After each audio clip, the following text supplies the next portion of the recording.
بسم اللہ الرحمن الرحیم۔ السلام علیکم، welcome to my Urdu best story channel.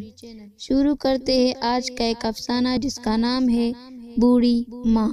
اگر آپ ہمارے چینل پر نئے ہیں تو ہمارے چینل کو سبسکرائب کریں اور بیل نوٹیفیکیشن کو دبائیں۔ تو شروع کرتے ہیں۔ ابو، رمضان کا چاند نظر آ گیا۔ سمیر کی 11 سالہ بیٹی اور 13 سالہ بیٹا خوشی سے اچھل رہے تھے۔ ابو، کل رمضان ہے، سمیر کی بیٹی نے خوشی سے اپنے باپ کو گلے لگاتے ہوئے کہا۔ اولاد یقیناً سب کو پیاری ہوتی ہے۔ سمیر نے بھی بیٹی کو بہت پیار کیا۔ ابو، میں بھی روزہ رکھوں گی، بیٹی اصرار کرتے ہوئے۔ نہیں بیٹا، تم ابھی چھوٹی ہو۔ نہیں پاپا، میں بھی روزہ رکھوں گی، بیٹی رونے کے انداز میں اپنے باپ سے اصرار کرنے لگی۔ ماں باپ کے لیے سب سے بڑھ کر خوشی ان کی اولاد ہوتی ہے۔ سمیر نے مسکراتے ہوئے، اچھا بابا، تم بھی روزہ رکھنا، بس اب خوش؟ بیٹی نے باپ کو زور سے گلے لگایا اور دونوں گالوں سے محبت بھرے بوسے لینے لگی۔ سمیر نے بھی بیٹی کو بہت پیار کیا۔ ابو، ہم روزہ کیوں رکھتے ہیں؟ لوگ رمضان کا اتنی شدت سے انتظار کیوں کرتے ہیں؟ اس بار سمیر کے 13 سالہ بیٹے نے سوال کیا تھا۔ بیٹا، اس لیے کہ رمضان برکت والا مہینہ ہے۔ اس مہینے میں مسلمان روزے رکھتے ہیں، اپنے رب تعالیٰ کو راضی کرتے ہیں۔ اس ماہ میں نوافل کی عبادت کا ثواب فرائض کے برابر ہو جاتا ہے اور فرائض کا ثواب دگنا ہو جاتا ہے۔ سمیر نے تفصیل کے ساتھ بیٹے کو سمجھا دیا۔ اب مزید گنجائش نہیں تھی کہ بیٹا کوئی سوال پوچھتا۔ اچھا پاپا، کل ہم بازار جائیں گے، پھل اور پکوڑے بھی لے کر آئیں گے۔ جی بیٹا، ضرور۔ ابھی آپ لوگ جا کر سو جاؤ، کل صبح جلدی اٹھنا بھی ہے، سحری کرنی ہے۔ شب بخیر پاپا، شب بخیر مما۔ دونوں اپنے روم میں چلے گئے۔ آج رمضان کا پہلا دن تھا۔ گھر میں سب نے روزہ رکھا تھا سوائے ایک بوڑھی ماں کے۔ سپہر کے وقت سمیر آفس سے واپس آ چکا تھا۔ پاپا چلے بازار فوڈ لینے، افطاری میں تھوڑا وقت ہے۔ اچھا، میں کپڑے بدل لوں۔ سمیر اپنے کپڑے بدل کر صحن میں آ چکا تھا۔ میں بھی چلوں گی پاپا، بیٹی نے بھی جانے کی خواہش کی۔ اچھا منی، تم بھی چلو۔ افطاری میں ابھی آدھا گھنٹہ باقی تھا کہ سمیر اپنے بچوں کے ساتھ فروٹ اور سموسے وغیرہ لے کر آ چکا تھا۔ ابو، دادی اماں کے لیے ملک شیک بنائیں، وہ بھی افطاری کے وقت ہمارے ساتھ بیٹھے گی، بیٹے نے کہا۔ اس سے پہلے کہ سمیر کچھ کہتا، سمیر کی بیوی بولی، کوئی ضرورت نہیں، اس نے کون سا روزہ رکھا ہے، مگر پھر بھی وہ ہمارے ساتھ بیٹھ جائے، اس میں کیا حرج ہے؟ سمیر بیوی سے مخاطب ہوا۔ اچھا، امی کو دن کا کھانا کھلایا تھا؟ سمیر نے بیوی سے پوچھا۔ نہیں، بیوی نے منہ بناتے ہوئے۔ کیوں نہیں کھلایا؟ ذرا تلخ لہجے میں سمیر نے سوال کیا۔ ہم سب کا روزہ تھا تو میں نے کھانا پکایا ہی نہیں۔ سمیر بیوی کے رویے سے پریشان تو تھا مگر کچھ بول نہیں سکتا تھا، بچے سب دیکھ رہے تھے۔ ابو، میں جا کر دادی اماں کو فروٹ دے کر آتا ہوں، بیٹے نے کہا۔ نہیں، کوئی ضرورت نہیں، بیٹھ جاؤ، میں خود جا کر دے آتی ہوں، سمیر کی بیوی نے بیٹے کو ڈانٹتے ہوئے کہا۔ سمیر کی بیوی نے 2 کیلے اور 1 سیب لیا۔ یہ لو بڑھیا، فروٹ کھاؤ، اس عمر میں اب تمہیں فروٹ کی کیا ضرورت ہے، میرے بچوں پر عذاب بنی ہوئی ہو۔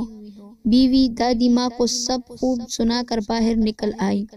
دادی کی آنکھ میں آنسو موتی کی طرح چمک آئے، ایسا لگ رہا تھا جیسے برف پگھل رہی ہو اور پانی بوند بوند بن کر ٹپک رہا ہو۔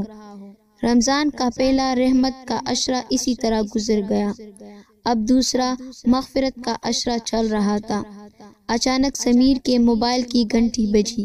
سمیر آفس میں کام کرتے ہوئے بولا، ہیلو۔ دوسری طرف سے نہ جانے کیا کہا گیا کہ سمیر اچانک کھڑا ہو گیا اور جلدی سے آفس سے نکلا۔ تھوڑی دیر کے بعد سمیر گھر پہنچ چکا تھا۔ پاپا، دادی اماں کی طبیعت بہت خراب ہے، وہ کچھ بول بھی نہیں رہی۔ سمیر جلدی سے والدہ کے کمرے میں چلا گیا۔ امی، کیا ہوا امی؟ کچھ تو بولو، کیا ہوا؟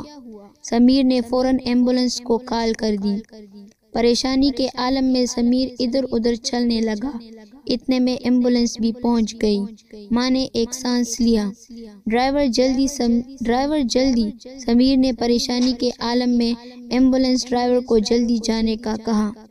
ڈاکٹر پلیز جلدی، ماں کی طبیعت بہت خراب ہے۔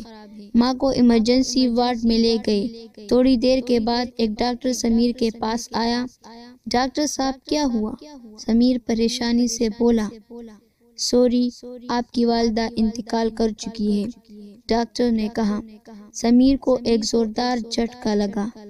تمہاری ماں کی ڈیتھ خوراک کی کمی کے سبب ہوئی ہے، ڈاکٹر نے سمیر کی والدہ کی موت کا سبب بتایا۔ سمیر کے پاؤں سے زمین نکل چکی تھی، اب وہ مردہ بن چکا تھا۔ مغفرت کے عشرے میں آج سمیر خود کو بہت بڑا مجرم محسوس کر رہا تھا۔ خوراک کی کمی، اف خدایا، میں اپنی ماں کا قاتل ہوں۔ سمیر زور سے رونے لگا۔ میں نے اپنی بوڑھی ماں کو قتل کر دیا ہے۔ رمضان کے شروع ہونے کے بعد سمیر اپنی والدہ سے صرف 2 بار ملا تھا۔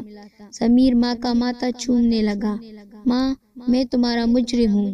سمیر کو شدت کے ساتھ احساس ہو رہا تھا۔ ماں ایک بار تو بولو، ماں تمہیں کیا چاہیے؟ سمیر کا جگر جیسے پھٹ رہا ہو۔ والدہ کو دفنانے کے بعد سمیر گھر واپس آیا۔ پاپا، دادا، اماں ہمیں کیوں چھوڑ کر چلی گئی؟ بچے لپٹ لپٹ کر رونے لگے۔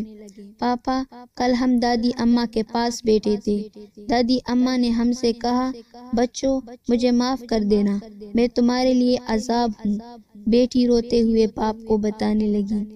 پاپا، دادی اماں کو ہم جو فروٹ دیتے تھے وہ فروٹ روزانہ دادی اماں ہمیں کھلا دیتی تھی اور کہتی تھی، مجھے فروٹ کی ضرورت نہیں بیٹا، بس آدھی روٹی میرے لیے بہت ہے۔ بیٹا پوٹ پوٹ کر رو رہا تھا، اپنے باپ کو بتاتا جا رہا تھا۔ سمیر بیٹے اور بیٹی کی باتیں سن کر خاموش ہکا بکا سکتے کے عالم میں کھڑا تھا۔ ابو، آپ نے کہا تھا کہ رمضان میں ہم اللہ تعالیٰ کو راضی کرتے ہیں، مگر ابو، دادی ماں تو روزے بھی نہیں رکھتی تھی، وہ تو اللہ کو راضی کیے بنا ایسے ہی چلی گئی۔ ہم تو راضی کر رہے ہیں، وہ اب اللہ کو کیسے راضی کرے گی؟ بیٹا آنسو بہاتے ہوئے عجیب عجیب سوال کیے جا رہا تھا۔ بیٹا، دادی اماں نے اللہ تعالیٰ کو راضی کر لیا ہے، ہم اللہ کو راضی نہ کر سکے، میں اللہ کو راضی نہ کر سکا۔ سمیر کی آنکھیں حسرت و ندامت کی آنسو برسا رہی تھی۔ راضی کرنے کی بجائے الٹا ناراض کر دیا۔ سمیر نے حسرت بھری آواز سے بیٹے کو جواب دیا۔